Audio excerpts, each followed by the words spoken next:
Anybody here from the three that aren't here? Winnegar's not gonna be here. Oh, that's right. Rick's, We're gonna be here. no, he had the nearly, his dead friend or something. I'll text Clay. Something to dead people. That business wild. And that was kind of out of the blue, because at first I just saw the picture of the, Oh, of the river and he just smiling. And He just it had was- stitches. It's like, what? Right?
That's what it is.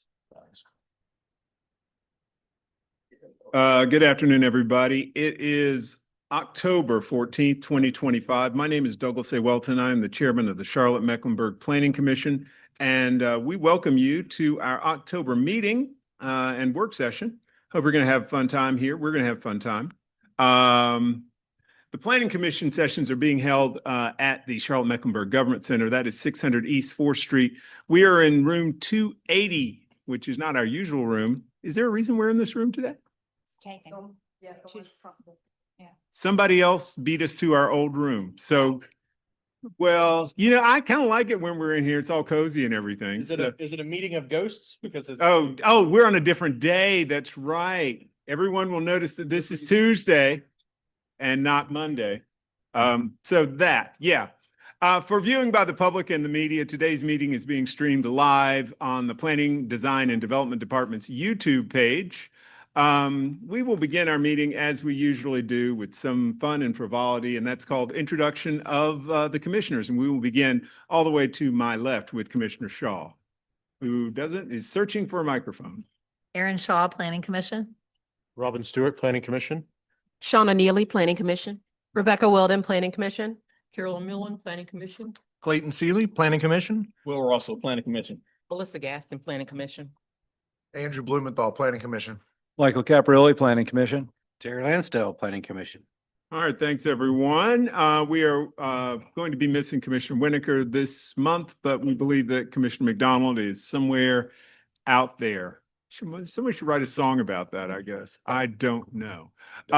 Yeah. Somewhere out there. I could see it. Let us begin also starting this meeting with the introduction of our staff, and we will begin to my left with Ms. Knight. Al Knight, planning staff. Monica Holmes, Interim Planning Director. Candace Roy, Planning Staff. All right. Y'all want to introduce on that side too? The other left. Thank you very much. And we got some more on this side. Yep. Dave Fenton, Planning. Holly Kramer, Planning Staff. If you want, we'll get you when we get to our program. How about that? All right. Thanks, everybody. And we have no people online. That's good. We're back to normal. All right. Thank you, everybody. We now will go on and take a look and get a disposition on our minutes. Do I hear a motion for the disposition for our minutes from our July 14th, 2025 session that you all will have received in your packets? Motion to approve. Boom. The Seeley Neely combo in real time, people. It's back. It's bigger, better, something. All those in favor of the motion that's to approve our minutes, please say aye. Aye. Any opposed? That passes unanimously. Very good. It's been a while since I saw you guys. So is it July? Since we were in a room? Retreat. Yeah, I know. I saw you at the retreat. Huh? We were together at the retreat. I'm going to get to that. But we haven't been in here having a work session. It's just good to be back in this flow. Oh, God. What am I working with here? All right. We did have a retreat. And I would like to take this moment to thank two people who were very instrumental in making our retreat go smooth and yummy, fast, and good. And that is Candace and Elle. Thank you very much, ladies, for your assistance. Also, thanks to all of the staff folks. Monica, you will serve as the proxy for everybody that was a staff person that came. And well, we have several of the folks in, but staff came and did some presentations, and they were interesting, and it was all good. And I think that the retreat in general, did everybody have fun at the retreat in general? Were there enough snacks? Okay. All right. The food was good. That's the most important thing about a retreat. All right. Onward we go to our new business. And at the retreat, we discussed a couple of things, and those things being our work program, which is now displayed on the screen. And Candace, we just need to get a vote to approve this, to adopt and approve this. I have received no further comments about our work plan. So If not, do I hear a motion for us to adopt our work plan as is presented on the screen in front of us? Motion to approve, Wilden. Second, Gaston. It's been, boom, again, the Wilden Gaston combo. It has been motioned by Commissioner Wilden, seconded by Commissioner Gaston. All those in favor of approving our work program as it appears in front of us, please say aye. Aye. Any opposed? That passes unanimously. One of the other fun things we got to do was a discussion of our rules of procedure. And this used to look like the struck out part that's at the top, but now it looks like the not struck out part that's at the bottom. We did discuss this. I believe there was one minor correction that we made there, and that involved putting things into the July work session. I'm going to give you guys just a second to look over this, and then we will take a motion for the disposition of this one. Lansdale, just as a correction, I think and it's noted here in the paperwork, but the addition was for the annual report to be included. That's on a different That's on a different slide. Got it. Okay. Thank you. Okay. That's this one. Yeah. There used to be 4 committees. And remember, I talked about how I've never seen a communications committee, and that these people make me take my beautiful summation of what we've done in a year that's many pages long with pictures and graphics and put it on 5 lines for city council. So that.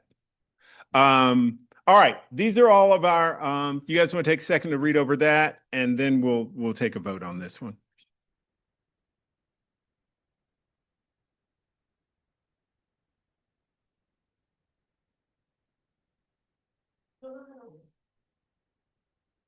Do not have a conversation over there.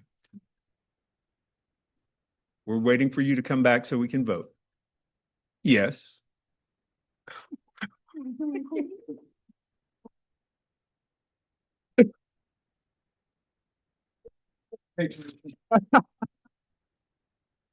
Teresa, you just don't look like you used to.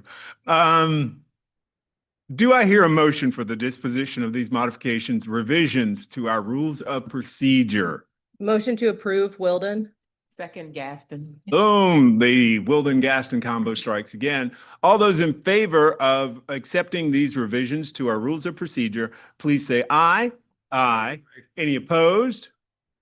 All right, that passes unanimously, and Andrew can get some more snack. This means that we will, I guess at some point in time, Candace, will we get like another copy of the rules of procedure will get sent to everybody? But these were 2 very minor modifications to that. So hopefully that's fine, and we'll get those out to everybody very quickly.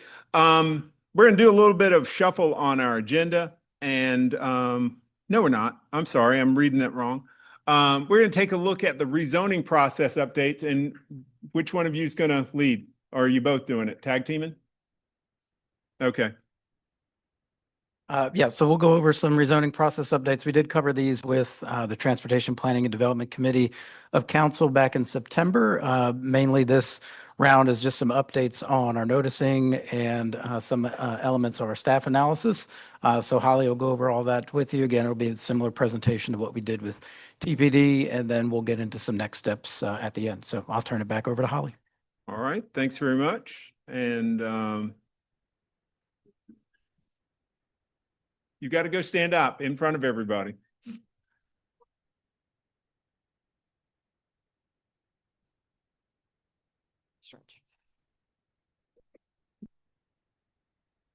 Good. Yeah, thank you, Dave. So I'll just go over really in 3 buckets how we're looking to enhance our process. So it goes in the categories of education and outreach, noticing enhancements, as well as our staff analysis enhancements. So first, to overview our education and outreach efforts, one of the things that we've already started to do is create 1-page explanation documents. And the idea with these is that they use a combination of engaging graphics and plain accessible language to relay some basics of a process or a topic. So we've already created one on general rezoning information, as well as one on the UDO. We have a couple of others in the works, but we're hoping that we can use these more with folks, whether it be at town halls or have them available on our website, but have them as a kind of first engagement tool for folks that are unfamiliar with the given process or topic at hand. We're also always looking to do rezoning website updates. One of the items that's currently in the works and we hope to have completed in the next couple of weeks is a new application packet. This is really geared more towards our petitioners. So we're having more and more folks come through the rezoning process for the first time. And currently our documents about how to file an application and all of the processy things about how to hold your community meeting is strewn across a couple of different documents. We're looking to put that into one aggregate spot so that they know exactly where they need to go, and recognizing Acela is a very difficult platform for folks to use. We're trying to make it as easy as possible for these individuals and help them navigate this process so it can be successful from the start, and give them tips and tricks for how to engage with the community members. Also looking to enhance our rezoning glossary. We already have a new and updated rezoning glossary on our homepage under the resources. This includes new terms from the comprehensive plan, policy map, as well as the UDO. We've retired some old terms that were from the legacy ordinance, but as we go through, when we hear from community members or we continue to engage with them on these rezoning enhancements, we'll look to add more terms to this glossary so that can be more encompassing, recognizing that something like our staff analyses, we're going to make them as accessible as possible, but they're not always going to be able to define every single term. So we're hoping to have spots for folks to go to when they can't identify individual terms in our other resources.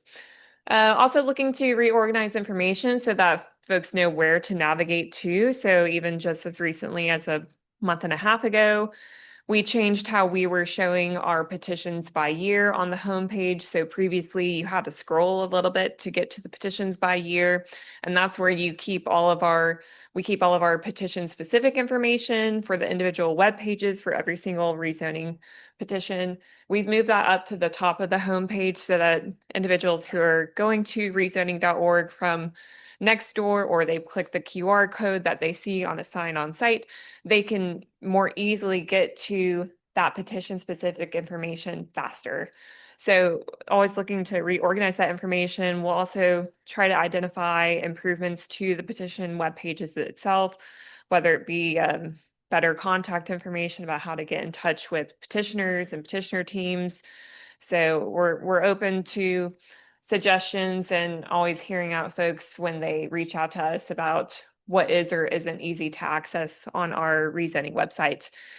We also offer in-person accommodations as they come up. So we've had a couple of in-person pre-submittal meetings in the past year. We also are having more walk-in questions. Again, as I mentioned, we're having more rezoning petitioners coming through the process for the first time. So sometimes this necessitates an in-person sit down, whether we're doing a deep dive on their sketch plan or trying to walk them through a portion of the ordinance. We've had planners on the team make their time available to do that in person if that's easier for that individual.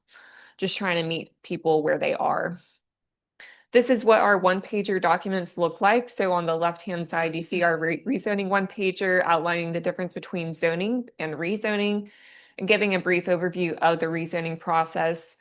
And on the right-hand side, we have our UDO one-pager. The UDO is a massive document. So we've tried to really just drill it down to what does the UDO cover? And we find this to be a good starting point for folks to just understand what all is entailed in the UDO and starting that conversation there.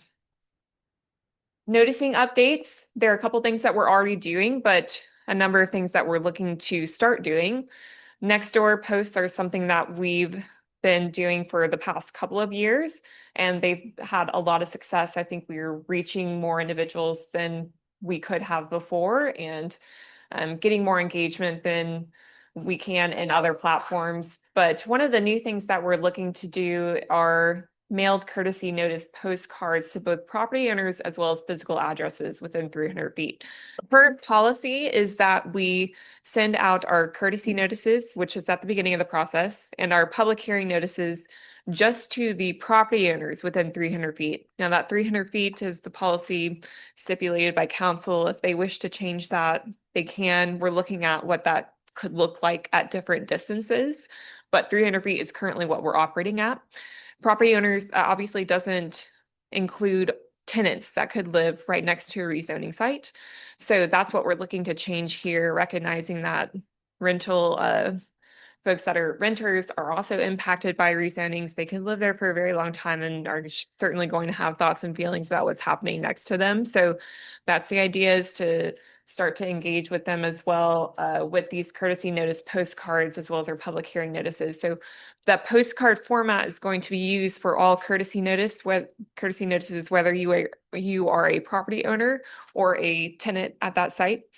For our public hearing notices, for the property owners, whether you live within that 300 feet physical address or you live offsite, your mailed address is offsite, you'll still receive our formal letter that we currently have, but we'll send out that postcard format to any of those physical addresses that aren't captured within the 300 feet. So again, those tenants. We're also looking to explore language accessibility options for notices, recognizing that English is not the first language for a lot of individuals. So we're working with our resources within the city to see what that looks like. This is what our next door posts are currently operating at. So they are going out at the same interval as our mail notices, with that courtesy notice happening at the beginning of the process and a notice going out again prior to the public hearing. So the reason that we are able to capture so many more folks through Nextdoor is that the city has a community engagement platform that individuals can subscribe to on their Nextdoor account. And once they subscribe to that, we're able to send out notices to them based off of the neighborhood or the address that they are at.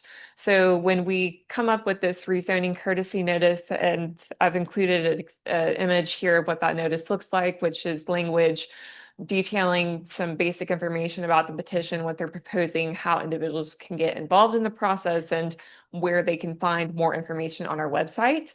So that's what the notice looks like. And when we are selecting who that is going to go out to, we have a 1 mile radius. So if you are in a neighborhood that's within 1 mile of the rezoning site, you are going to get this notice. So for 2025-032, it only captured, I think, about maybe 70 individuals. I have to go back and look at the noticing Excel sheets that we had for our mailed notices, but it didn't capture nearly as many individuals as we could get through Nextdoor because of that 300-foot boundary, and also because of it being limited to property owners. And as you can see at the bottom of the image that's on the right-hand side, this Nextdoor post for this petition went out to 3,000 neighbors.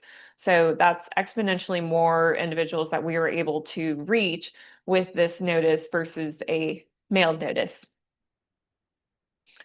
This is an example of what the courtesy notice postcard would look like. This is the front of it. So it's just briefly detailing how they could get involved in the rezoning process. It has a QR code to our rezoning website.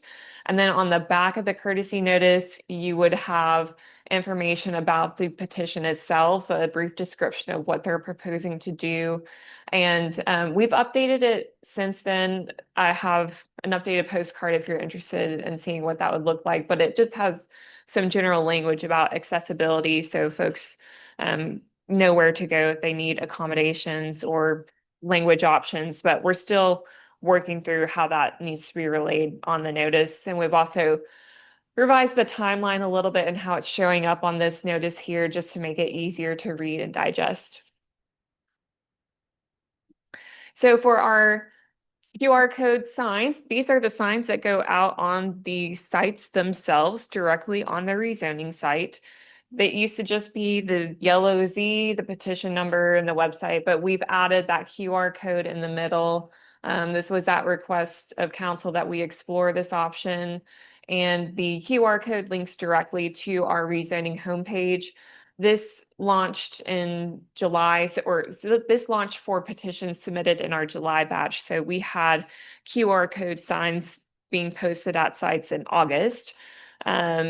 And they're already up in the community. So any rezoning signs that are happening for subsequent batches, July, August, September, those should all have QR codes on the signs themselves. We've gotten some initial feedback that I've heard from council members hearing positives about having this option on the rezoning signs themselves.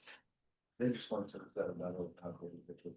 Correct. We weren't able to find a way to efficiently link to the petition website themselves. But that's part of the reason why we were looking to reorganize the information on our website, noting that it's just going to link to our rezoning homepage, and there are other resources out there that might link to our homepage. So how do we get them to petition specific information faster? So we moved up those petitions by year to make that easier to see on the homepage. And we're looking at options for also how to, we're looking at ways to explain folks how to find rezonings in their area. So we're exploring whether it be in a video format using resources like Doodly, and our social media posts, how to use Development Near Me, how to use Acela, how to navigate our rezoning website, and maybe we do screen share walkthroughs, video. So we're thinking about other options so that people could get to petition specific information faster, recognizing that it's going to be a bit imperfect in that regard. On that one, in the sense then, what you're saying to me is you're not able to track how many people actually use the QR QR code. codes. Because I'm aware of. I can ask CCNM if they have the ability to track the engagement through those QR codes. it would seem to me that you could just tag the QR code with the URL that had a parameter in it, so you could see that parameter coming through, and then you'd be able to track it. Because just having the QR codes out there, you can't say how effective they are. If you have the Right, I'm QR just code. hearing Yeah, anecdotally. yeah, but this would be Right. extremely useful because it probably takes no longer to make the sign with QR codes or without the QR codes. But if you can go back and you can say, look, we had 5 people use this QR code Yeah, over the course of a year, right. then you can go back and you have a tangible result to talk to people and give them a way to go forward. If you can't figure out on your side, let me know. I may be able to figure it out for you. IT help, appreciate that. So now I'll go over our staff analysis improvements. I hope to have more information coming to you all soon in detail about how the staff analysis will be changing and evolving. But in brief, the things that we're looking to really target is the inclusion of more plain accessible language, where you see that more technical language that is hard to understand, hard to pick up and read if you're just a neighbor concerned about a petition in your neighborhood. We're trying to eliminate that where possible without removing the nuance and relevant context of the petition. So, on the staff analysis where you still have those proposal request details, that section might still be a little bit technical in nature, but everything else in the staff analysis should read very plain and should be able to connect the dots for folks between policy and what they're seeing on the ground. And we're also going to have a map that shows the by right development and nearby infrastructure in the area so that council members and neighbors can get an understanding of the impacts of what's happening outside of just the rezoning petitions in the area, and also what infrastructure projects are coming online to help potentially support this petition or what is already being recognized as a need. And that map, and I'll show you an example of what it will look like, is mirroring a lot of the layers that we already have on Development Near Me, which is another resource that we're hoping to point individuals towards. And again, it might require an educational resource about how to use Development Near Me, whether that be through a video format, PDF, whatever. We're looking at options. We're also going to have a lot more background information about the individual zoning districts and place types. Currently, our staff analysis, I think, presumes a lot of that knowledge is inherent. So hoping to break that down a little bit more. When we say N1A, what is N1A? When we say CAC1, what does that district mean? What is the intent of it? And trying to bring that link between what the UDO actually prescribes for that and what also the policy map is looking at for the intent of the place types that we're talking about. Especially important when we look at petitions that would change the place type of a site. So we'll have detailed information about the place type that is currently recommended and the place type that it would go to and descriptions of those place types, bringing in directly that policy language that we already have out there. And going hand in hand with that, we'll have a lot more community area planning information once the community area plans are adopted. So it would highlight the priority goals that might be facilitated with this rezoning petition, how it directly mingles with that relevant community area plan, and how the rezoning petition generally interacts with the comp plan goals. And this is moving away more from, obviously right now we just have the 2040 policy map. The community area plan is going to be a lot more specific. So it's going to have a listed priority goals. The petition will still note how it facilitates goals if they're outside of the priority goals of a community area plan, but we're really going to prioritize highlighting that information that is more relevant to that community area plan for the rezoning petition. We'll also reorganize how we're showing department comments. So we'll have an infrastructure section that includes CDOT, CATS, Charlotte Water, Stormwater comments, and CMS, and try to reconfigure that language as well. And then we'll have a separate section for city comments and a separate section for county comments. This is an example of what the by right development and infrastructure maps could look like. The subject site is shown in the middle, and I've just added a couple of labels here to show what those layers mean. So in the blue are some of the infrastructure projects occurring, like offsite signal modification or sidewalk upgrades. And then you see in the pink and the green line, some street lighting upgrades that are either ongoing or in progress in proximity to the site. And this is in an area that's pretty commercial and industrial in nature. So you're not seeing any of maybe the by right residential projects that you might see in another context. So that's why I have included this map, which is in an area that is much more residential in nature. And so you see those yellow dots and the yellow stars indicating residential projects that are either permitted and in progress, or residential projects that have already been completed, oftentimes by right projects. And we've also highlighted here Idlewild Road water supply project occurring around this site. Again, the policy information will be much more specific to community area plans following adoption, and petitions that are inconsistent with the adopted place type will include consistency analysis with the community area plans. I've included an example here of what that consistency analysis kind of looks like when we think about the minor map amendment criteria and a petition that could change a place type from, let's say, N1 to N2. This is utilizing an example of a petition that was approved just this past month, 2025-056 off of Providence Road West. And I've distilled here in a table format that minor map amendment criteria for when you're looking at petitions that would change a place type from N1 to N2. So we have a description of that criteria itself, and then the most right-hand column is a description about how that site is speaking to that criteria. And a version of this table would also live in the long-range memo. The long-range memo and the long-range folks can give you a much more detailed update on this, but they've done an overhaul of their memo as well, and it would have just an expanded version of the policy section that you'll see in the staff analysis, and it would also have a table of minor map amendment criteria if it's relevant for that petition.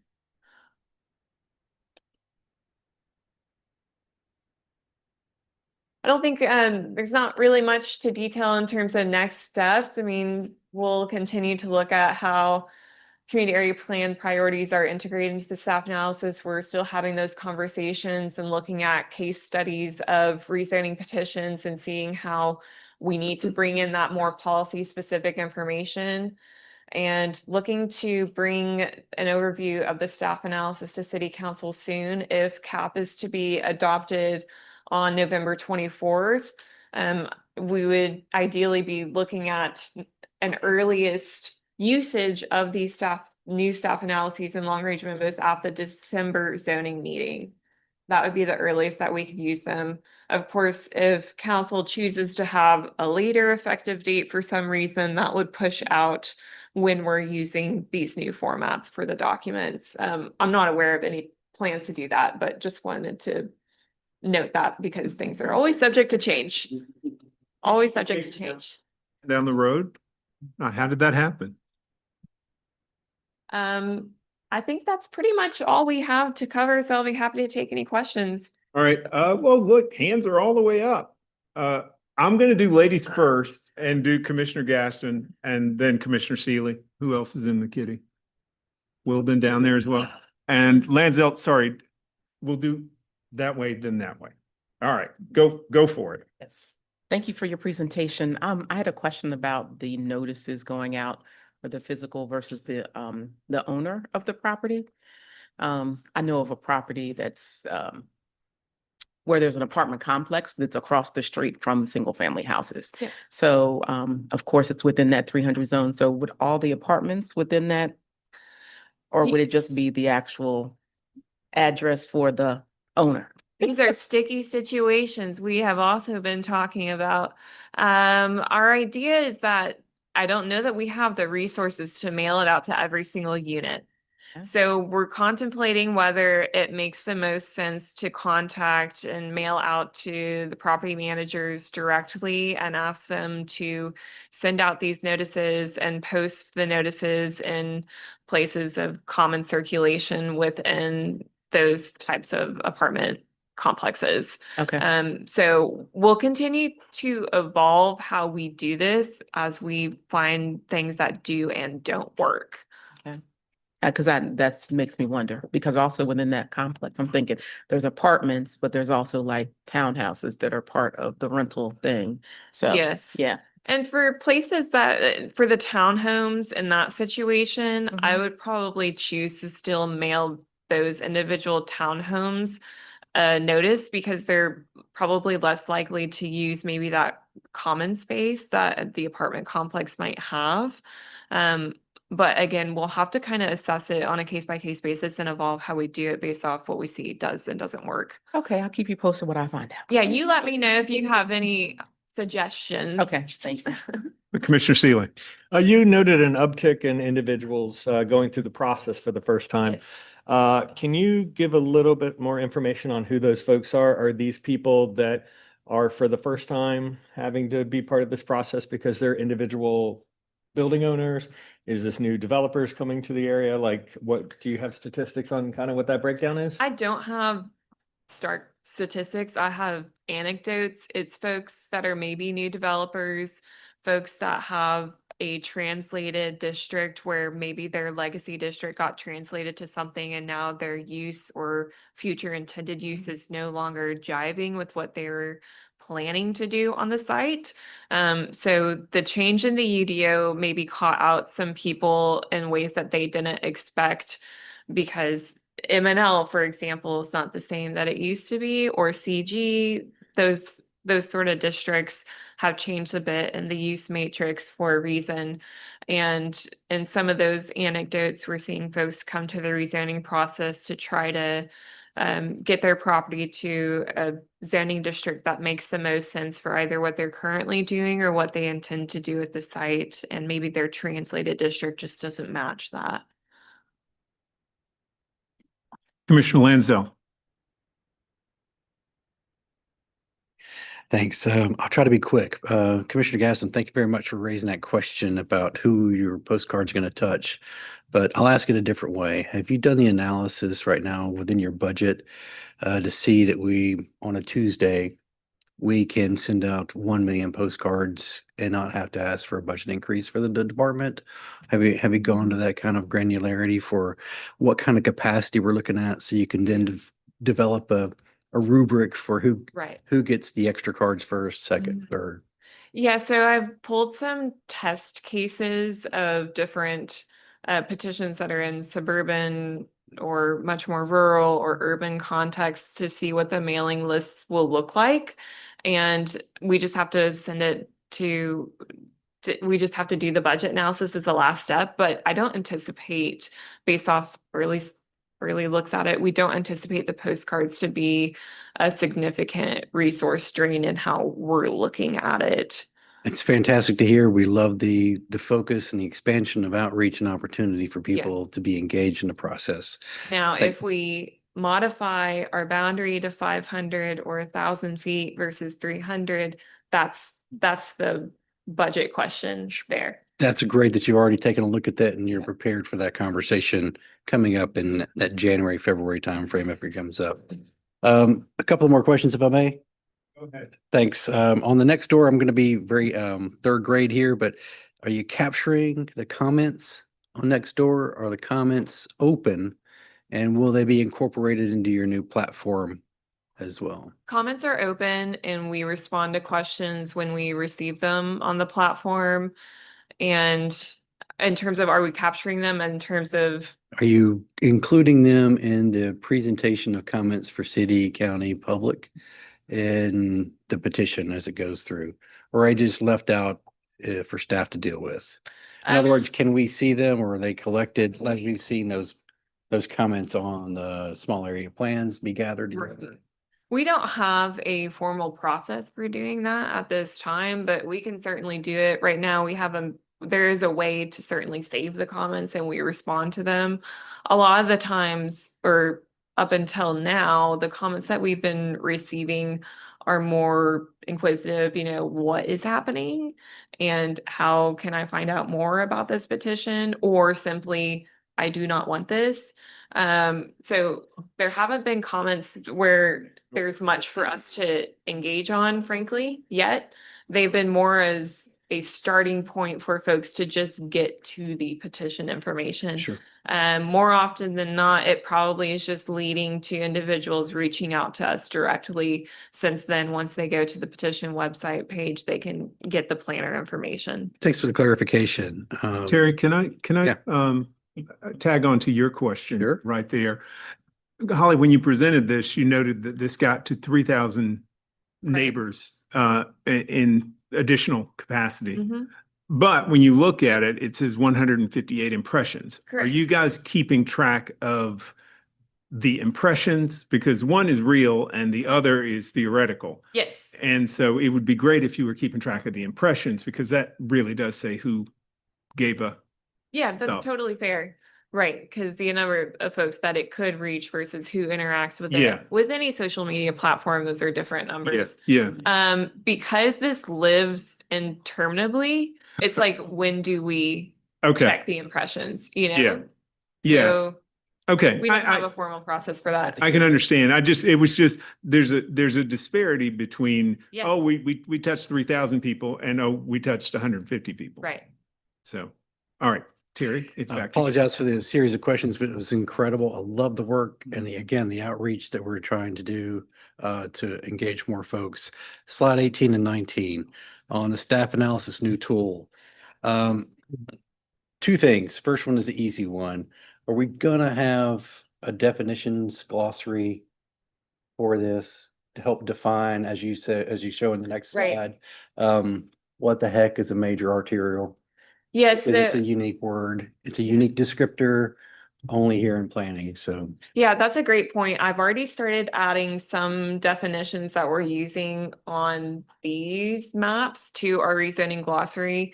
Again, I don't think there's space, time, or patience to add it to a staff analysis so that folks actually read the staff analysis. Understood. But I do think that's a point well taken, and I'll look to add all of the definitions that aren't currently on the rezoning glossary that could show up on a layer here in the maps such as what is CIP, what is arterial to the rezoning glossary if it's not already. I see those layers trying to make it easier for people to understand a complex piece and just want to try to make sure we have every opportunity to open that door.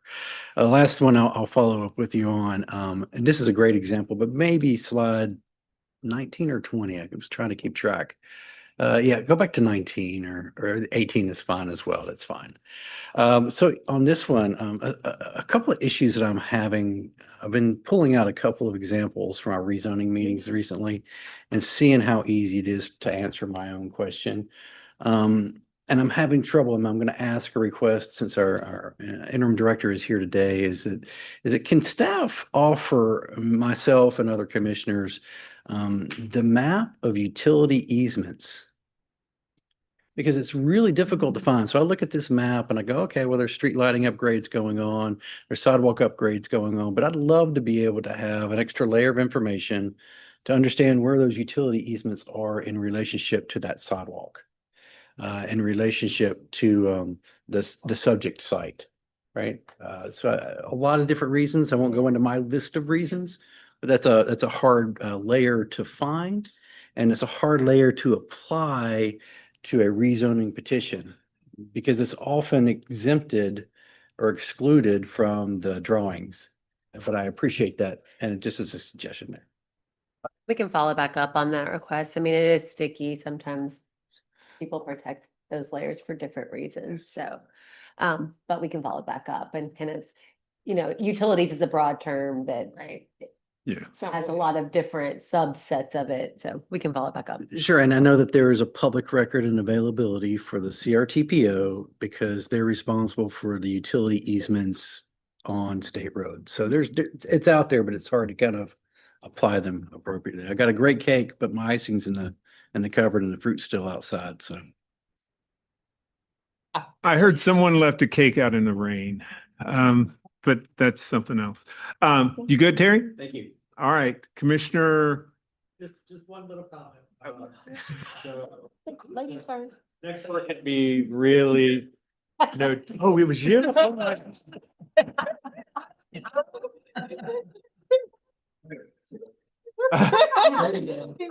Becca, while Clayton climbs from underneath the table, it is your turn. Well, I just wanted to say thank you because a lot of the things that y'all are integrating are things that like we've brought up or the council's brought up. And like, I know that putting honestly just like a slide deck is a lot of time for y'all. And so I just want to say thank you. And I just remember when I was on zoning, and I'll be back, that I was spending like It's your spreadsheets. with my spreadsheets that are magical, I was spending anywhere from like 15 to 20 hours a month just like trying to find a bunch of information. And that was before I even then like had conversations with community members and lawyers and all the people. And so I honestly think this will save me like 15 to 20 hours when I get back on zoning. So thank you. I think we should skip Clayton. Oh, All those approved. Commissioner Seeley, do you have a question I just, or follow-up? I just wanted to point out as a marketer that next door, their impressions don't necessarily accurately represent neighbors. Just like petitions that involve bald eagles don't either. So I would just take that with a grain of salt because the geographies that are set up on Nextdoor are not accurate whatsoever. It'll go well outside the bounds of what you're looking for. So I would probably, as a best practice, divide it by 5, I would say. So that's it. yeah, I mean, we don't have control, and Yeah. obviously they set up their own neighborhood boundaries, so we're kind of at their mercy in that regard, but Yeah, I hear that. there's a lot of weed. Commissioner Millen. I just have one real quick question. You're looking into the different languages and that. Do you have a time frame, especially when you're talking about apartment complexes? Right, that's a good point. I mean, I know in East Charlotte and West Charlotte, it's a huge barrier. I don't have a specific time frame. I know that we, at a minimum for our social media posts, we have one that we're planning for a rezoning overview and We anticipate that that one should be in a Spanish format as well. And for the postcard noticing, I don't have a time frame of when we could have language accessibility options. Speaking also then to Commissioner Lansdale's point earlier about budget, when could we send out then double the amount of postcards? That's hard. And so we're trying to figure out ways where can we put on the postcard, where is there space to include information about language accessibility? And we're trying to find examples throughout the city and how they have navigated this. And we're working with a resource that we have. I don't have a strict time frame, but it's certainly top of mind. We got anybody else got a question? If not, it's my turn. My question's pretty simple. How do you define plain language?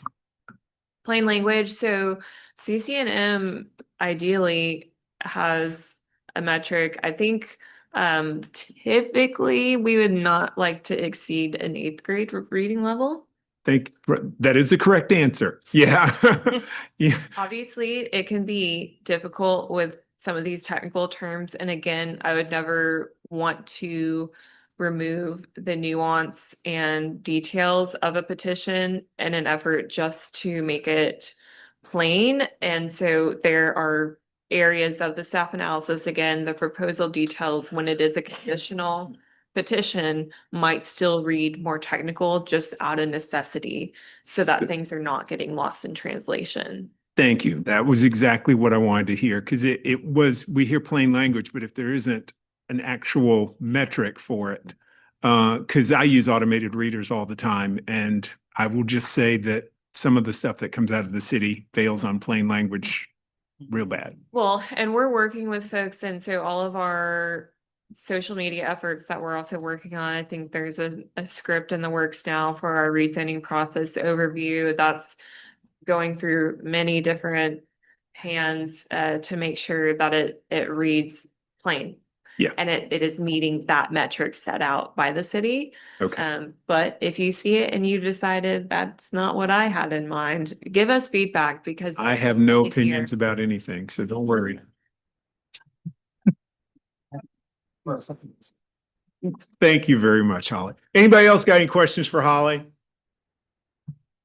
Thank you very much, Holly. Look forward to other things that are coming down the pike. If people have other comments that they want to throw at Holly offline, I'm sure they're open to taking those. And Candace, are we good to go to our next item, or do we need to do a little more juggling? I need to pull it up Okay. because we. Oh, no. I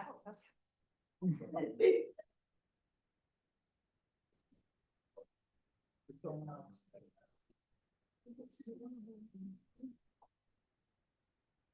You are not singing Orange Juice Jones, are you?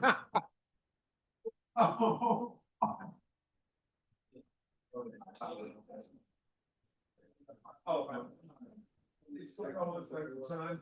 Oh, great. We fall back into the 80s.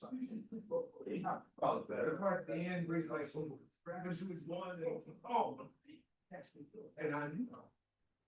That's sad.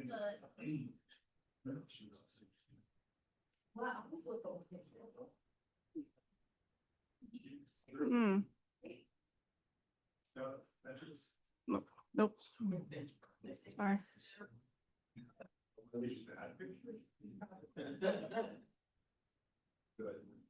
I will just say while she's pulling this up, please, if y'all have ideas around, I've told Douglas this, but if you have things, feel free to reach out, send them to me outside of just like, especially around a process that you engage on frequently, like rezoning. You know, if you have an aha moment, we're always welcome to new ideas. So yeah, I mean, because I think we do, some of the questions that we ask just come from something either not being in there or just not being clear sometimes.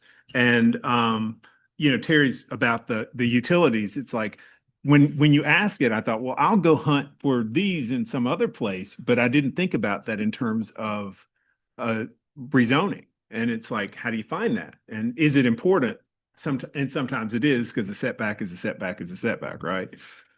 That's right. I think it, for me, as we're preparing for the next one, it came from a specific petition where Mhm. there was a statement made at the dais that was not representative of the reality that was being faced by the petitioner. So, Okay. and it was really associated with an easement that was owned and managed by other folks. So, yeah, Okay. thanks. Good job. Are we ready? All righty. Let's see. Our next thing is CMS Capital Improvements Plan Overview, and Nicole Portee is here to entertain us for the next little bit. Nicole, thanks. Welcome. This is the first time we've had you come visit. Yes. Are you excited to be here? Be here. Thank Okay. you so much, Chair Upton. Are you gonna come back? That's the question. Gonna come back. Okay. Yeah, I am. We've invited some people from your place before to come, and we had invited them to come back, but then they left town. Don't know what that's about, but not going to say anything. So anyway, thank you, Nicole. And folks, one of the things I wanted from this presentation was, a couple of years ago, there was some voting and a bunch of money was voted to be given to CMS. And we've heard about that before in terms of what they're doing and updating. Also, hopefully, one of the things we'll be able to get, oftentimes, there's when we do rezonings, there's that little chart that says utilization. And then the number gets to be not a number that is what people expect. Hair gets on fire, all that sort of stuff. So hopefully Nicole will be able to give us a little bit of insight on that. And otherwise, I have teed this up for you. Please hole in one or get pitch a no hitter or kick a field goal, one of those. Well, thank you so much for having us. Again, my name is Nicole Portee. I serve as the Associate Superintendent of Operations. And our update today is to provide you some information on where we are with the 2023 bond referendum. I believe the last time we visited with you all, there was information shared about our capital improvement plan and how we went about gathering that data that led us to the successful passing of the 2023 bond referendum, totaling $2.5 billion and about 30 projects impacting 35 sites.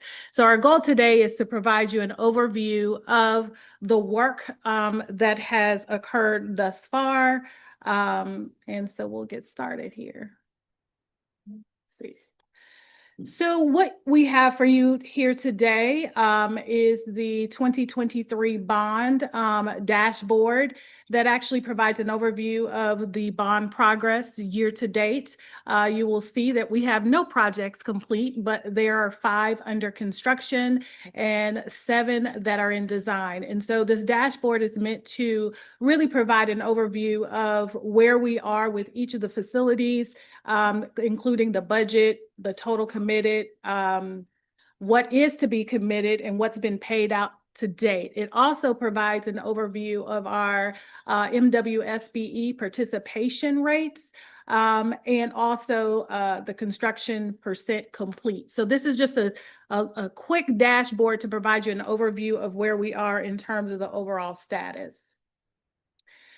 This slide here is to provide you an overview of the design of the school. So when we're kicking off a project, the project goes into actual design and then it transitions over to construction. And then you'll see the projects that are not started. So with the course of the bond referendum, it is projected to go out to between 5 to 7 years until we're actually completed.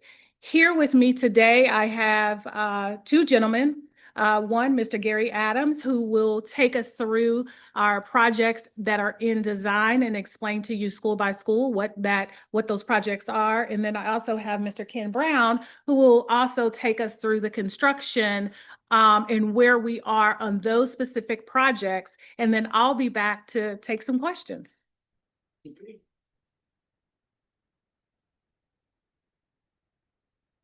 Good afternoon. I'm Gary Adams, Director of Design and Project Management for CMS. And as Nicole mentioned, the projects we currently have in design are on this slide. So they range anywhere in the design process from the SD, DD, CD phases to permitting to bidding. And so I'll go through each of those. So Berry Hill is first, and Berry Hill will be an off-site replacement for that K-8 facility. That area, the area it's located in is the River District, west of the airport. Sure you're familiar with that. We are currently in the SD phase for that project and evaluating some site options for that project. It will, once designed, and it will be a 54 classroom project. Next is Beverly Woods. It will be an on-site replacement for that elementary school. It is in the SD phase as well of development, and planned to be completed for opening in 2028. It'll be a 45 classroom facility. The Dilworth project is a renovation. Dilworth is currently an elementary school. It will turn into a middle school magnet. We have approximately 40 classrooms in that project. We're still in the design phase, so kind of between DD, CD phase for that, and is expected to open in 2027.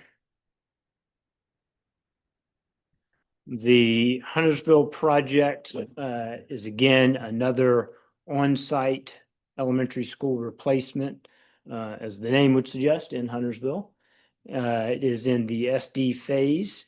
It is planned to be opened in 28, and it will have a similar component. If you're familiar with the Bruns elementary school project that was recently completed, we'll have a park and rec component to that, the Huntersville Park and Rec, obviously.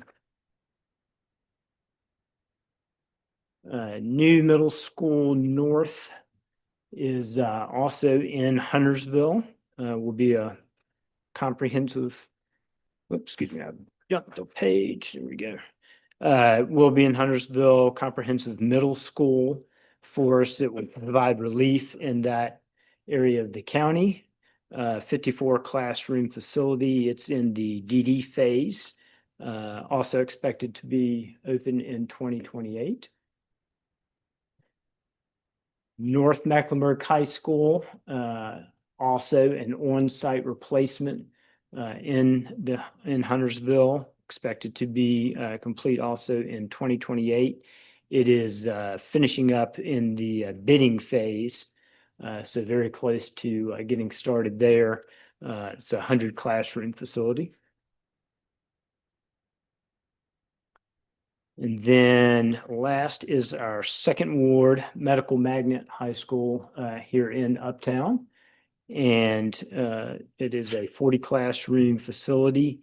This is a little bit different than our standard, if you will, in that it is obviously Uptown, but also a medical magnet facility of medical focus. Magnet school. The current program is at Hawthorne. That program will transition to this school. Buildings approximately 170,000 square feet, and it will have a parking deck of about 208,000 square feet. So obviously that is new for us, and expected to be complete in 2028 as well. I will hand it over to Ken Brown to discuss the projects in construction. Good afternoon. I get to go through the stuff that's already been through, y'all, right? That's the fun. Yeah, some of it has, yes. So yes, this is the list of jobs that have gone through design and now into construction. Billingsville Montessori upfit. So we've gone in there and we've completed phase 1 with an admin upfit and some miscellaneous HVAC work. We are currently in the middle of designing somewhat of the BAS system and a new parking lot out there, which will take place over the next couple months. Cotswold Elementary School. This building is currently being demolished to build a new on-site replacement. We've been through y'all, so we're good to go on it. Everything seems to be fine. It's perfect. Right, Gary? All right. First Ward Creative Arts Middle School. So this actually was taking the middle school program from Northwest School of the Arts and moving it over to First Ward. So we completed phase 1 with the admin and the second and third floor renovations. They moved in August. We are now working on the first floor and the theater room and a couple little ancillary areas throughout the building. We should be complete with that one come August 26th. All right, Marie G. Davis upfit. I'm supposed to be looking at my notes here, not up there, right? So Marie G. Davis is a Montessori upfit. We've completed phase 1 this summer. We are currently working in miscellaneous areas in that school. It is occupied. It will be occupied as a Montessori come next August. We have phase 2 and phase 3 that will be taking place. We currently are right now demolishing the lower campus of Marie G. Davis. If you've ever been there, the old Kennedy building, if I remember correctly, is the name of that one. So that monstrosity is going away. New elementary school on Park Road. So this is again an on-site replacement. These students and staff actually moved out over to Sedgefield Montessori and have occupied that. We were able to demolish that building. And as you can see, we are going vertical. We have structural steel MEP going on within that building with a expected turnover in August of 26. Middle School 1 South. So for once, we get a nice clean site again down on the south side off of Tom Short. Now this is in agreement with some other people, but it is a new school that will help relieve the area down there. We're in structural steel, metal studs, MEP, rough ends, and we're building a link from Tom Short to Golf Links right now, which is a fun time. And then that's Northwest School of the Arts. As you saw, the middle school moved out. We are just still in our project over there. This is a very long project, but we are building a new building G, which will support the theater arts and the music arts and ceramic arts and just arts. And also revitalize this school. We've done some ancillary renovations throughout the campus. We will eventually demo 2 buildings out there and do a new parking lot and make out some nice green space out on that job or on that project. The building G building will be completed come December and moving in January, which will make that a nice feeling is what I would say. They are currently living in their original campus building, and it's, it's old and needs some work. So Sedgefield Montessori, as I said, Park Road moved into Montessori. We did a Montessori upfit out there with phase 1 and phase 2. We are kind of in a financial closeout and or just closeout on the job with little principal requests here and there that we're taking care of out there.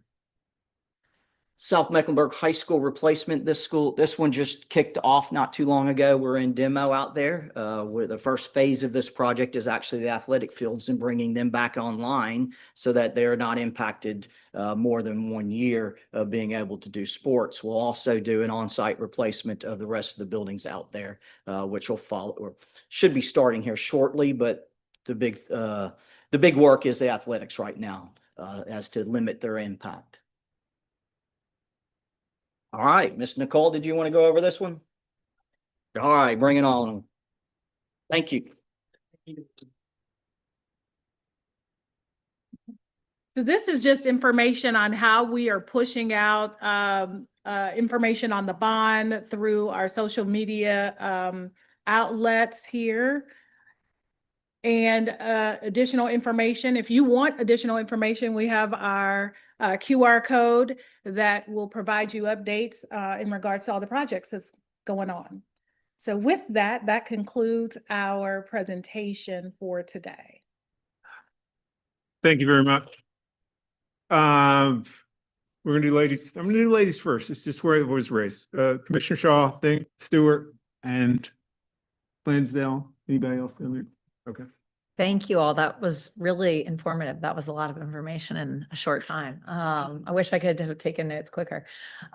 This may be an unfair question for your group because I know you guys don't handle setting the curriculums and sort of the educational plans, but I know that when Cotswold, Billingsville, and Dilworth, Sedgefield were separated, which I think they're both maybe back together now, there was a lot of press distributed to the public about the benefits of the separate school, the separate campuses, the K through 2, I guess, and the 3 through 5. And it seems like the new construction has gotten rid of that plan. Is that plan been determined to be not as effective as initially thought? Was it really mostly done because of space, or just from your own understanding? I know, again, I'm outside of your department. I was just curious of what you know of that or your thoughts on that. Right. So as part of the construction, they were originally housed in kind of 2 different areas. And so as a result of the bond, they will actually be coming together as a result of the new Park Road site. And so from an academic perspective, that actually sits with our academic team in terms of the curriculum and how each school will look in terms of their programming, enrollment, utilization of those buildings. So the recommendation was that those 2 come together in a new building. Got it. Okay. Once it's ready. Thank you. Commissioner Stewart? Thank you for the presentation. Very interesting. Can you talk a little bit about the impact of construction inflation, tariffs on what you've been able to build and how you've dealt with that? Absolutely. So I don't think we've been impacted that much by tariffs lately. We haven't seen an impact on that, but the escalation has significantly risen in the cost of work. Now, underneath of the bond and the budgets that were prepared during the bond, that was taken into consideration when it was put on the street, as we were seeing it, for the 5 years prior to. So that there was escalation built into the budget. So it has not currently impacted the jobs at this point. Now, as we go further into the bond, we will see. Can you estimate the additional cost percentage wise, more or less? Is it like 5%? Is it 10%? Is it? I would say it has been carrying 3 to 5% for the last 5 years as an uptick. Okay. A year. Per year, yeah. A So year, like yeah. 15%. Yeah. But it hasn't necessarily impacted us in terms of the cost associated with each project because we built in the escalation with the Contingency. So Yeah. Does that mean that the bond issuance was greater than initially contemplated or no? Okay. Yeah. It was just factored in. It was factored Yeah, in the it was overall. factored. Got it. Thank you. Yeah.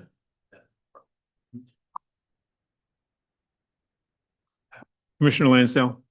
Yeah, I'm gonna tag on to the budget question for you guys. It's my understanding that as new schools are developed, that we're gonna be trying to address the budgetary utility costs, maybe with the installation of solar on the new school development. Do you have any examples of solar being included in the new construction for any of our schools?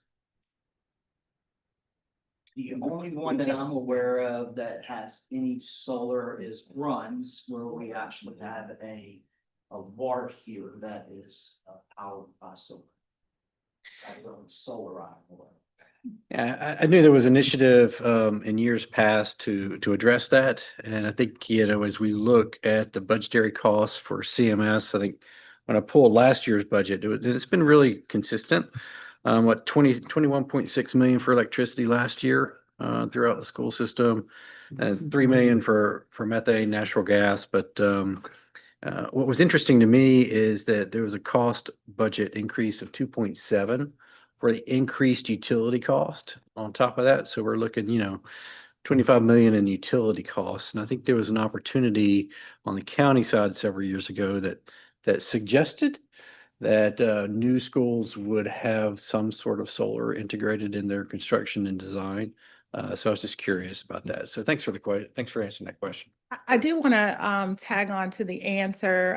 One of the initiatives that we have going on is really looking at just sustainability in all of the efforts across our new buildings as we are constructing them. And so we've taken steps to make sure that that information is very transparent. Although solar is one component of that, there are ongoing conversations in regards to how we're making our buildings more smart, energy smart, in addition to making sure that information is very transparent to our community.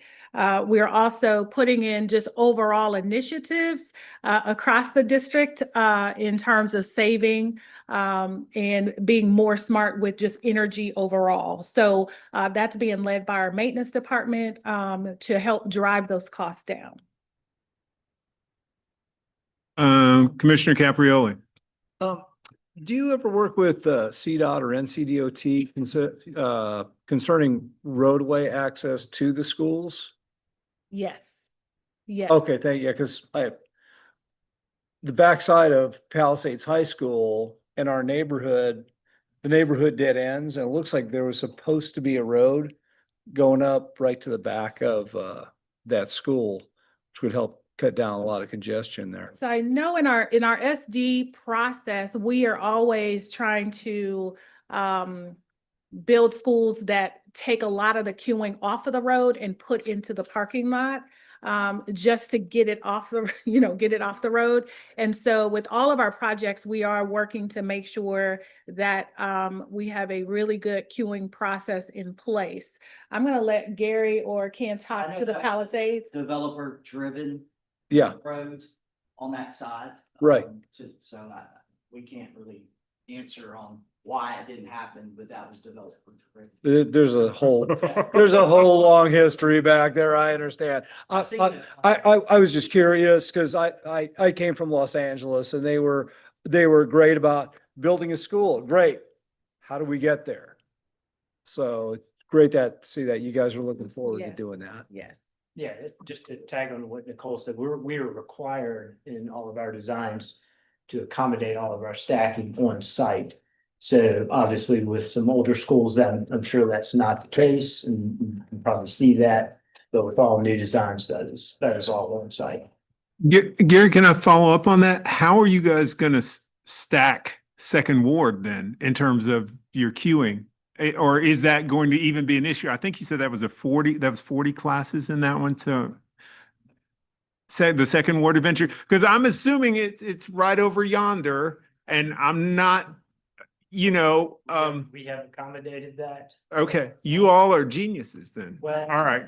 Not sure about that. But and Metro is still there, I'm assuming. So, and these schools are not going to have the same bell schedule, I would assume.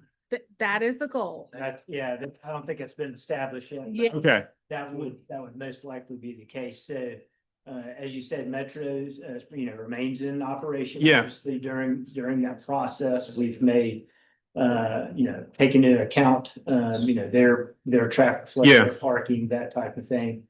And then once Second Ward is done, those schools will operate and be Okay. managed together. Yeah. All right. My kids are out of CMS, so I don't worry about any of this crap. Commissioner Seeley. Okay, so I think it's great that we have 2 magnet schools opening up in Uptown. But non-magnet, there's no high schools anywhere closer than Myers Park High School. Kids that are trying to go to school are having to largely leave their neighborhoods in inner city Charlotte and go to other places. I know that this is obviously not addressed in this bond, but as there future plans to bring more traditional high schools to like the center core, because over 30 square miles of Uptown, there is not a single high school that is not a magnet. So what I will say is that the district collectively and really in facilities, we are always looking at sort of the lay of the land, all of our schools, how they're performing, utilization in those schools. And while everyone loves their schools, we certainly are trying to do our best to ensure that we can keep the doors of every school open, increase enrollment. And I know that based on the overall district, what I would say district strategic plan, I know that that's something that the superintendent is always looking at. From a facility standpoint, we are currently, and this is a little bit different, but we're currently going through a facility conditions assessment of all of our buildings. That really gives us sort of the kind of where we sit in terms of condition of our buildings, which also could drive recommendations in terms of using an existing building, or are we doing something different? And all of that is, again, will be tied back into superintendent strategic plan or long range facility master's plan that we're actually working toward. So not a direct answer, but what I will say is that that she, as well as the executive team, are always looking at all of the schools' performance and like, how do we accommodate and or think about your request in terms of a high school, comprehensive high school or magnet high school in that area. For sure. And the reason I bring it up is, one of the city's biggest goals is 10-minute neighborhoods. And like one of the most effective ways to reduce traffic is if we're getting cars off streets and if people can walk to their school.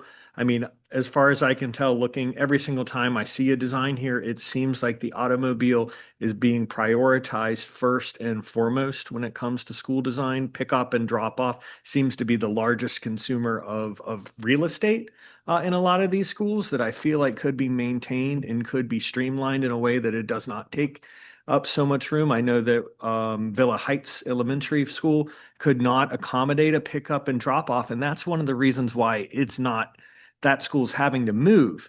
When I see that site, I see plenty of room if we can figure out how to vertically stack things and change like the way we are actually making these schools work. And looking at the renderings that have been up here, I see vertical stacking. I feel like there are opportunities to make sure that people are not having to leave their neighborhood. In like places like Villa Heights, that really, it bothers me a little bit, especially as a NODA resident. Thank you for that. I certainly will take that back and convey the desire for schools that students can still walk to. Can I follow up on Clayton's question? And Villa Heights is an elementary school, right? Yes. And my understanding and remembrance is that elementary schools, all the classrooms have to be on the first floor and the students have to have access to it. After 4th and 5th grade, I think they're allowed to have 2. Yeah. Okay. I mean, that becomes a design consideration, correct? Okay. All right. Anybody else got questions? Otherwise, I have 3. The first one is, Clayton talked about Uptown, and you may have heard some of the buildings are a little bit empty. Do I lie? Anyway, has CMS in any shape, form, or fashion considered what it might be like to move a high school or some advanced part of the education system into some of the buildings that are uptown? There's empty space there. And if you haven't, then that's fine. That has not been a discussion that I've been a part of, but Okay. certainly something that I'm willing to take back. Yeah, I mean, there's, as I said, some of the buildings are a little bit empty up there. So that, and again, I've seen this in other cities and in other countries. They are not Charlotte and we are not them. So end of story on that one. Second question, 2023 was a bond. And you guys got lots of money and you're going to be spending it till the end of time or until you decide that you need to spend some more. So when is the next cycle that you're going to decide that you're going to need to spend some more? That has not been decided at this time in terms of, us bringing forth any type of recommendation for our next bond. Certainly, we're going through several phases of understanding the conditions of our buildings. But the timeline has not necessarily been determined. Okay. I thought you guys had a relatively regular bond ask, or am I misremembering? I believe it's been every 5 or 6 years? historically, Okay, 5 to all 7 right. years. Yeah, because I mean, you guys got a lot of money this last time. I'm just saying. Yes. In this current, so in this current bond, we currently have 5 schools that are in design, which means that we're designing them, but they won't necessarily move into construction phase until the next bond. I have thoughts. Okay. All right. I mean, I just want, I just want us in this room to be aware of that, because Nicole, we like you and we will have you back. Guys, not that we don't love you, but you could possibly come too. I'm just saying. But we will want to know what's going on with this. And then my third question is, and hopefully you can speak to this. Again, we have these utilization numbers that we get. And can you give us insight into the magic that goes on in the room when those numbers are arrived at?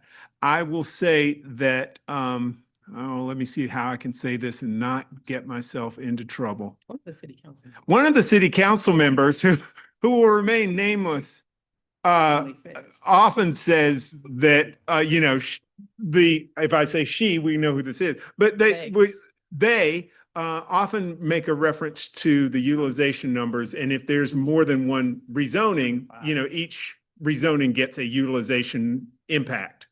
How do you guys come up with that magic? Now, I've heard this a number of times, but I don't know that everybody else on the commission has heard how you guys come up with the magic. So that's why I'm asking if you can either explain this to us or point us to a document that can tell us where the magic happens. What I will do is, hopefully we get invited back. We can certainly provide that information. Okay. In addition to the team that actually comes up with the utilization for our buildings. Okay. We will invite them. Will you come with them? I will. Okay. We like you. All right. Just tell them that we like you and that they have to bring you. Thank you. Yeah, because again, that does come up, and Becca's out of the room, I think. No, it wasn't Becca. It was somebody, a previous commissioner always had a concern about that, because we'll get a thing and it'll say 120% utilization and a rezoning will affect it and it'll go to 132. And then everybody's hair is on fire because what the hell is going on here? We've got too many people in the school. But understanding how they come up with those numbers will give us more of the ability to present the nuance of that as it goes on through the process. Absolutely. Okay. All right. Thank you. Does anybody else have any questions? I should probably be quiet because do you guys still love me, don't you? No, thank you for inviting us. We certainly wanted to make sure that we were providing information that was beneficial. And so now, understanding what you need and desire in future meetings, we will make sure that that information is provided. You are a fine human being. Thank you very much. Thank you guys so much for coming. We really Yeah. appreciate it. All righty. We've got a few things left. Monica, it's your turn. Okay. And before I jump in, I do just want to let y'all know if we go late, and you see me disappear, it's not because I don't want to be hanging out with you. I just have to be somewhere at 2 p.m. This isn't a nails appointment, is it? No, it is not. Okay. a nails appointment. Just checking. It is not that. no. Sometimes, you No. gotta go. No, I've got to get a couple blocks away, so I'll be running out the door. Okay, so very exciting things happening. One is that you guys should see these in a couple stacks on your dais here. We do this every year at the end, so we publish it right around the change in fiscal year from, so this was produced over the summer. It helps tell the story of what the department is working on and what they have accomplished in the year prior and a look forward. So please, we can always get extra copies if you want them. We are proud of this work. It covers everything from the miles of pipe that our team has inspected in all corners of the county, all the way to the historic district commission cases. And then some of the things we were talking about today, like our social media impressions, rezoning petitions, development reviews. Fun fact, I know we've talked about this a little bit with Shannon, but you'll see here, this individual residential lot review, it's about 4,456. That's something that we did not do within the walls of the city until 2023. So that is, just think about all of the staff resources associated with something like that, that prior to 2 years ago was not a part of our department. You'll also see here, we've tried to organize it in major themes, and we've included our city manager. Our new city mission is exceptional service every day. So you can see we've also added how we are as a department working towards exceptional service every day. And that is a goal that is in every person in the department's review currently. So we are always happy, as I mentioned before, to listen to suggestions about how we can provide better service to both our internal and external customers, which include all of you.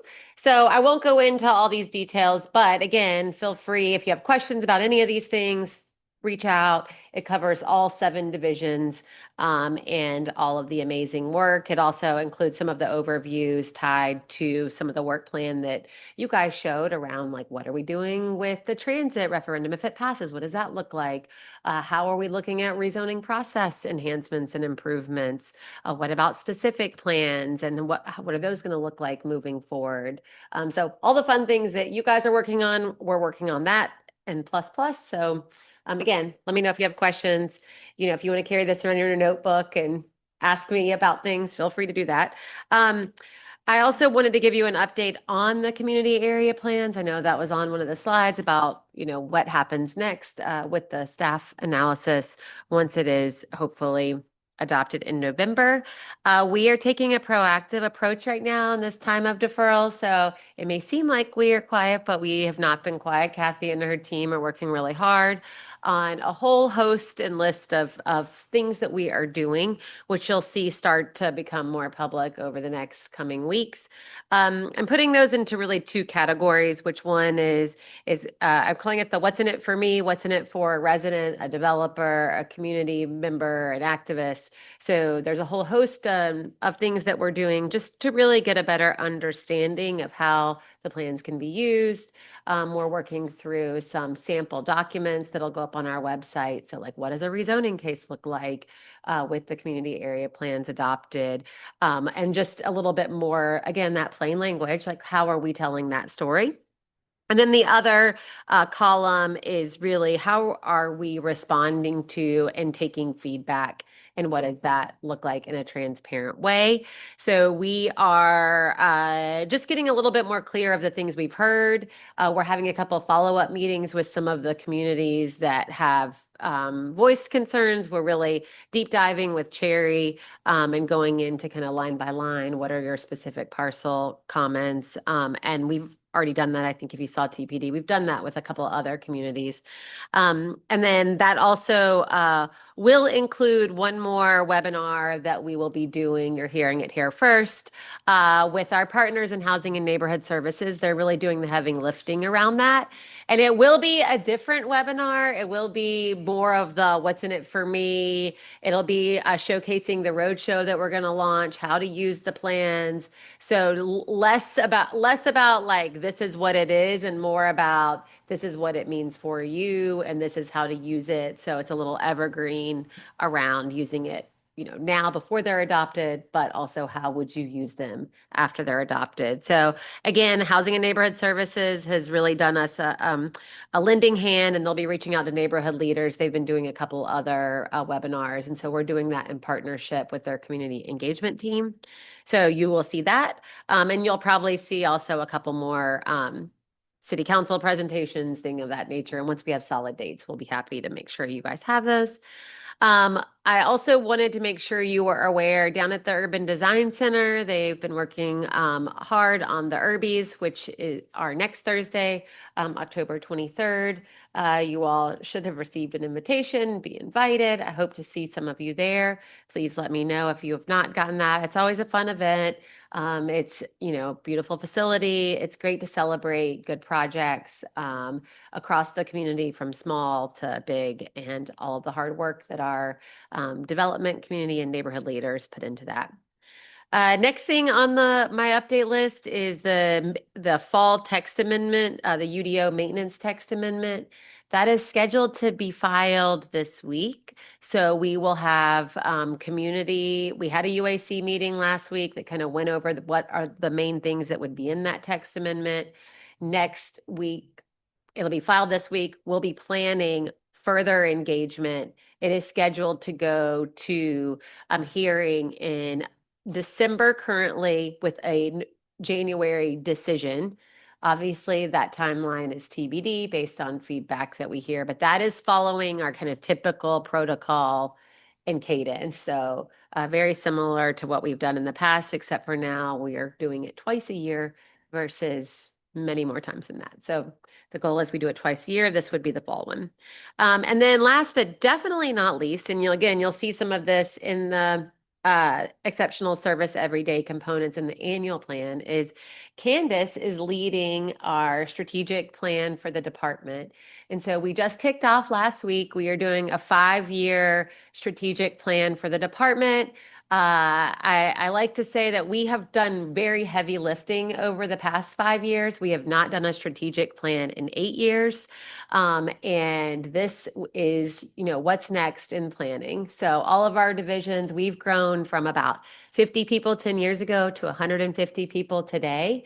And over that time, we've tripled in size, and we're now ready to update our plan, to do a look forward. It'll include our operating components and also what are we focusing on? What are the big things that we as a department want to accomplish in the next 5 years? So we're very excited about that. We kicked it off with our senior leadership team on Friday and our big staff meeting last Thursday.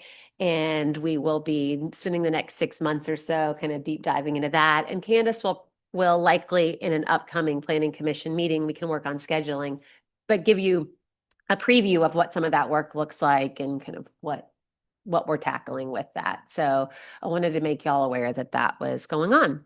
So if you have any questions or things I didn't mention, but you might want to ask me now, I'm happy. I have a little bit of time. I don't have to leave yet. It is one of our purposes in life to see you run. So we're going to ask you questions up until the last moment. Does anyone have any questions that they would like to ask Monica? Run, fly, be free. I'm here until I have to be. I just didn't want you to think I was running away. Capriola, you got something? I've got one question. Would you just like to have some open feedback for us? Because as somebody who's organized policies and procedures before, I see a lot of different organizational problems within the UDO. Do you want any feedback on that? Sure. If you have them, we can schedule. So I know you're working with Dan. It would be great to take all of that and just do a deep dive, 15-20 minute call, and we can make sure that it's not just me, but the UDO administrator and, anyways, especially if you kind of have a specific area in which you're I am passionate about this, whether that be transportation or I think that would be effective. And I'm pointing to Nan because she really is the external relationship manager. She really helps me and our staff and team kind of coordinate all that. And so anyways, yeah. Giving me so many great ideas and correcting things. Oh God. Yeah. So she'll help us schedule it and we can put together time and make sure the right people are there. Sorry, I'm about to I talk with my hands a lot. Anybody else got any? Terry does. Real good with questions. Terry, you good? No? All right. Monica's gone or she's. No, I'm here. We're good. We're good. Get out. All right. All right, next to last agenda item. You know what we haven't gotten to do since July? What? tell each other about the things that we've been doing. Since July. Yeah, so, that's why I bring this thing, because it has my calendar on it, so I can look and see what the hell I did. So, we will go around and do our usual, but see, even if you've been, you could have been on sabbatical. I don't know. Some of you were. You get you prepared for the next time we do this if you haven't been doing anything. So when we again, on my left, because I'm going to do a ladies first thing again, Commissioner Shaw. I have no activities to report outside of enjoying the zoning committee and related city council meetings. I wish I could tell you the stuff I've been doing. I was not prepared to do a report. I have been doing stuff. Okay, I'll say- we trust you, and the dog with your homework he's it's true. So go on. So my update is everything I've been doing relates to that transportation plan. So several organizations I've worked with have hosted plans, have hosted meetings.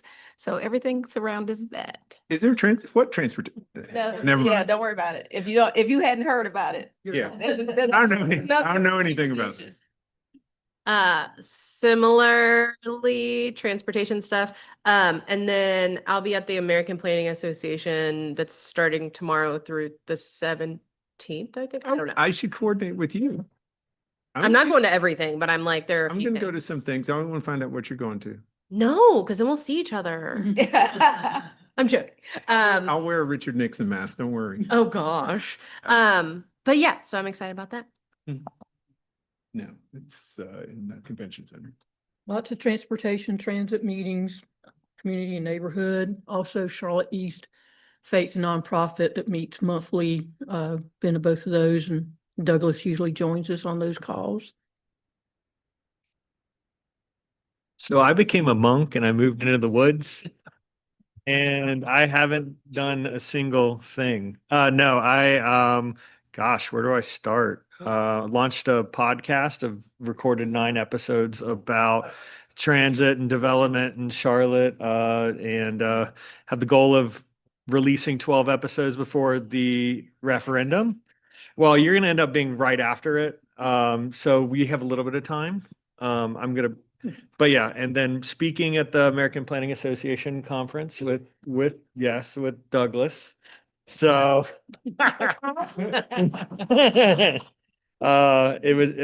we're talking about being citizen planners. Yeah, so that'll be really cool. And I have become a resource for lots of people calling for questions on the UDO and how these things work. And I tell them to talk to y'all instead of me, but they insist on talking to me. So it's been fun. And there's more things that I can't even think of. Commissioner Russell.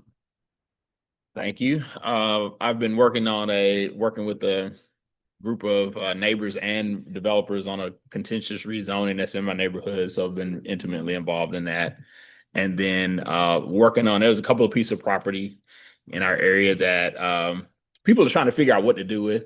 So the owners pulled together some of the folks in the area, university city partners. And so we're just trying to work with them to try to figure out what makes sense for these vacant pieces of property that have some challenges. And so I've been interested in kind of pulling together what can happen with it and talking to the community about what we can do to make it a part of the fabric of our area.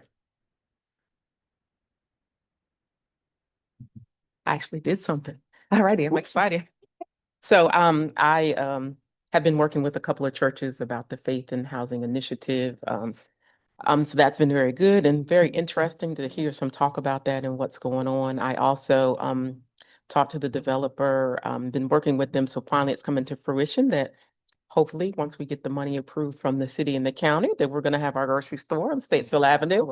So they pulled me into the economic development. We need you to come to this meeting to be, so they know that you're backing it. I was like, oh, my letters didn't work. They're like, yeah, we need to see you. So that was very interesting. And that was the same one where they were talking about the new entertainment arena for Bank of America. So very interesting. And the Excelsior Club. So all that was going on. So that was very interesting. Answer me this, how is it preservation if they're tearing it down? It's not. because you can't tear it down. Well, you can't preserve it because of how, It's in bad shape. how, yeah, it's in that bad a shape. Yeah, it's in horrible shape. Yeah, and if you went in it, you'd be like, I wouldn't go in there. But anyway, so yes, and then, Excuses. and then I also met with Sage Development. They were they're trying to convert another hotel into studio apartments, and then got to talk to I think it's Blue Max that's next to them. Yeah. Very interesting. Blue Max had a totally different take. So I was like, okay. So yeah, so that's what I've been doing.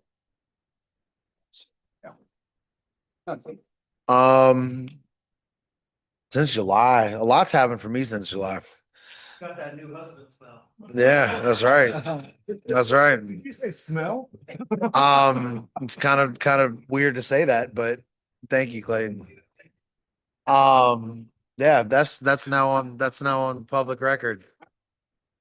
So yeah, Clayton's gonna get an email in the next 20 minutes withdrawing his speakership with the planning association because they know he says weird stuff like that. All right, but no, lots around transit as well.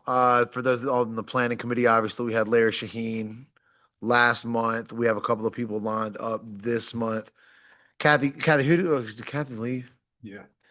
Come on. I have no idea who I'm coming. We have, it's Corridors of Opportunity UNC Hurt? and UNC Charlotte. Yeah. All right. So that's who's coming to our meeting next week. If you'd like to join, several meetings around kind of the affordable housing / call it like intermediate housing world. And I'm actually trying to tee up, a meeting for planning committee or a presentation for planning committee in November with a group called Pivot Point, which you'll learn more about if you're there. So we'll just leave it at that. If you have anybody else for planning committee members who you think would make sense to join that conversation, would love to have them come as well. And we'll pick that up next week when we talk. A lot of work with the Charlotte Ballet. I think most of you know this. I'm on the capital campaign cabinet. So raising money there, but a lot of conversations about the affordable housing component there. We have 80 affordable units with Laurel Street, just a couple blocks down the road, along with the renovation and expansion of that facility and kind of the North Tryon revitalization and everything else going on. And then yeah, just lots of other one-on-one conversations, kind of in the same vein as Clayton. Lots of people coming with questions about UDO, how to interface, how to interact, what things mean, and just helping channel those to the appropriate places.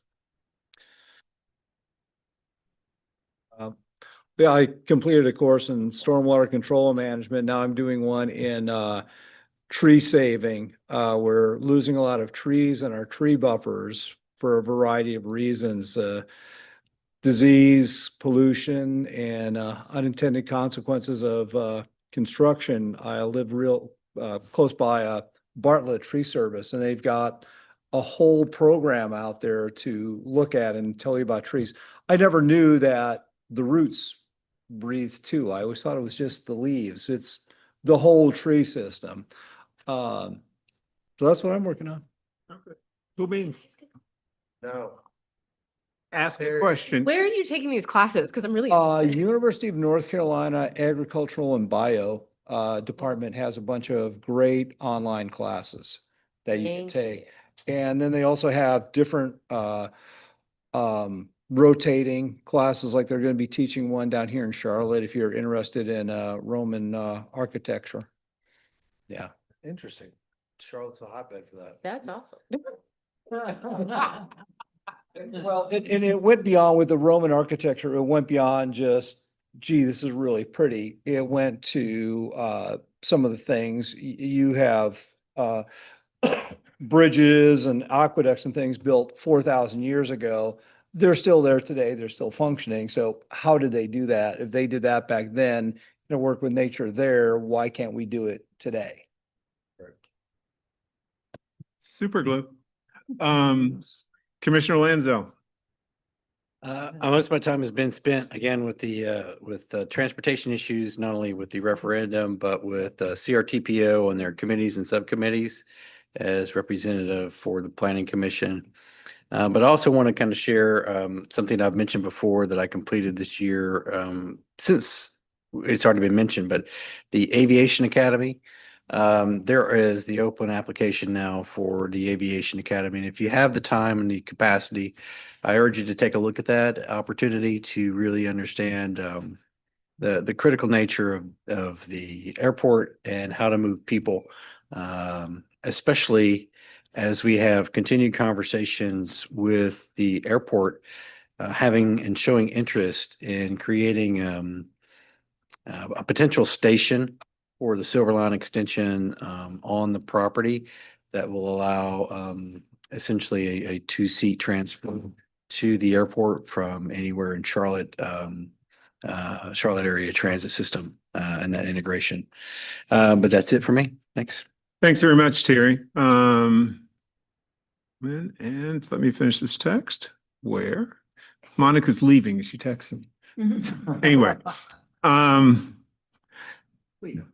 let's see. Tonight I'm hanging out with the folks, the Steel Creek Land Use Group, and I've hung out with them a little bit earlier. I'm going to invite Michael to come hang out as well, just so that I will not feel tag team too badly. I spoke at Planton Parks community meeting. I did some rezoning community meetings over at Scaly Bark. There's a project there right across from your project, blah, blah, blah. Marsh Road, there's a townhome development coming in there. UDO Advisory Committee meeting was last week. That meeting is online if you want to look at it. One of the things that is interesting, there was a state law that basically affected denials and when you could resubmit, which is interesting to think about. But there's some possible changes to the UDO that Monica talked about in this particular thing. Hung out with the folks at Charlotte East, and I want to give them props because there's a monthly call in Charlotte East, and anybody can find it. Just go charlotteeast.org, I think it is.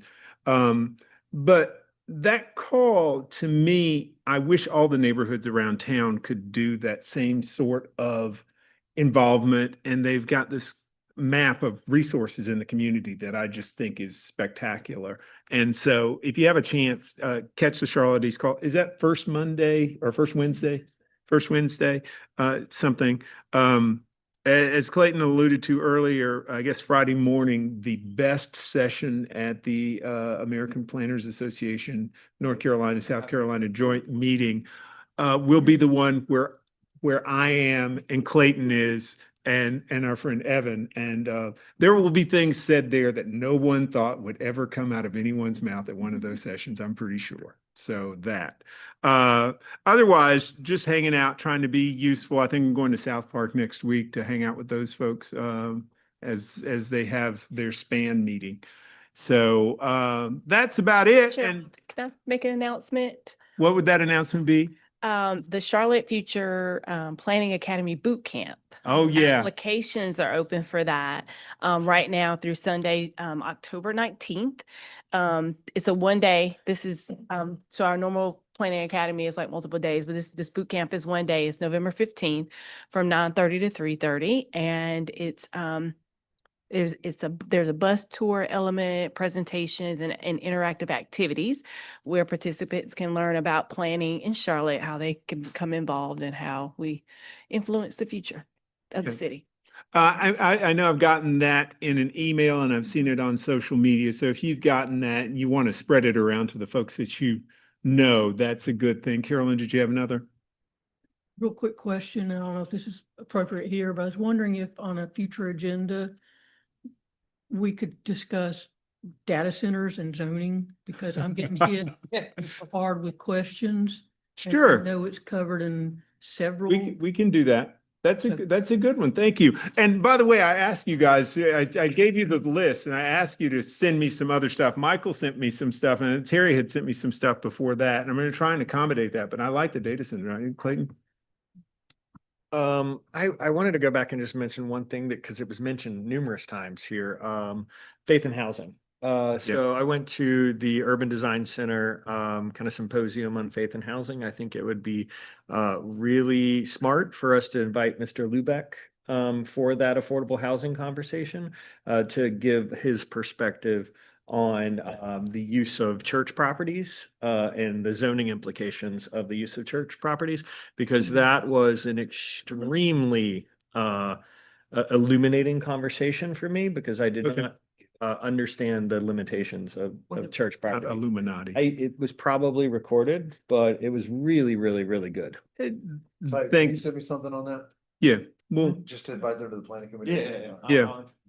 We'll definitely take a look at that. So anyway, as I sit between the squabbling members, what?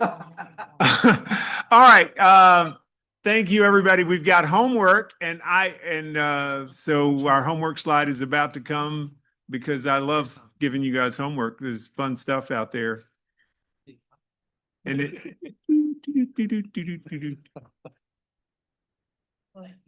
What's our homework? Well, homework's coming. Yeah. There we go. All right. How many of you have seen this whole, everybody says corporate landlords and then a bunch of sphincters get tight, right? That's how that whole thing works. All right. So UNCC did a nice 3-part series of essays and analysis articles about corporate landlords. And I thought it was actually very quantitative. It was not qualitative. It was very quantitative. And it said, here's how many there are. Here's how many there were. Here's how many there are. This is the percentage, blah, blah. Here's how many people own this. And here's how many people own that many. It's very quantitative. It doesn't say that it's better or worse, but it's 3 parts. It'll take you probably 15 minutes to read it. I'm assuming everybody can read. I just go with that. But yeah, iffy. Well, yeah. It's Single family ownership. yeah. And if I can remember correctly, I think they identified about 5,000 corporate owners, 4,000 of them owned less than 3 units. I think it was something like that, 3 or less. So, and I think 50 owned more than 100. So, there's a lot in there, but it's quantitative, so, some lords like Melissa could have, some lords like Melissa could be great people in taking care of their property, and others may not be. And it doesn't matter whether they're big or small. So just take a look at it. Like I said, I thought it was a real nice report. Next slide. AC doesn't work, get a window. You know what? We live in a Dillon Rule state, and it's fun because we have North Carolina state legislature that sometimes does a thing, and all of a sudden, we have to change the rules here, right? Well, they did that in California. Yep. And the people in LA, they have tight sphincters there too, because they don't want those particular rules. Okay. What do you think would happen if the North Carolina legislature said you could put a 9-story building right next to any train stop in the city here? All right. Next to light rail. Anyone. All right. That might not be a problem here now, but if we tried to do that 15 years ago, everybody's hair would have been on fire. And if we do this silver line thing, there's going to be some people in some other parts of town that are going to have their hair on fire because of this, right? But it's interesting to watch the back and forth between the state and the local. That's the thing that is in this article. And, you can find numerous articles about this. I'm not saying bias is one way or the other. I'm just saying this was the one that I read. Okay. Next slide, please. That's too much. Yeah. Yeah. Just give you a link. Okay. All right. And the last is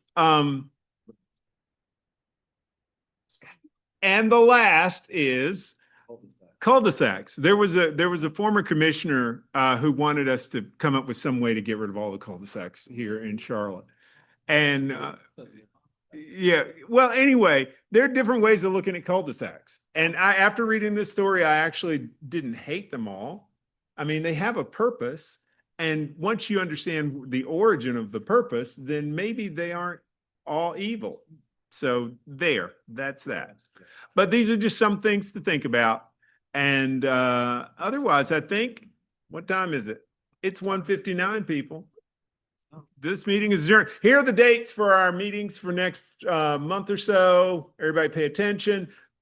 Note, the zoning committee work session is going to move a day because that's November 4th is election day.